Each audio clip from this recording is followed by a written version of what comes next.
Have you ever wondered how plastic surgeons perform upper blepharoplasty surgery? The first step in a blepharoplasty operation is to mark out the existing crease on the upper eyelid that we all have. And then this lady's having this operation done because she's got excess skin in the upper eyelid, and that's going to be obscuring her vision and making her look tired. The next step is then to mark the upper eyelid incision, and we need to check that we're not taking too much. So we get a pair of forceps like this and we pull up on that skin, and we make sure that she can still close her eyes before committing to this incision. So that's a really important part of the step.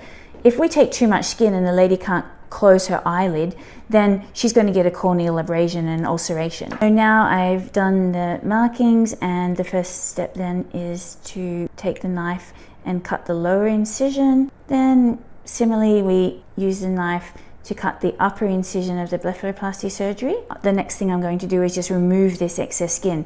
Now, in real life, when we're doing this operation, the patient's eye would be closed because we need to protect the eye during the surgery. After making the incisions, then we just carefully cut this skin out, and that's the excess skin gone.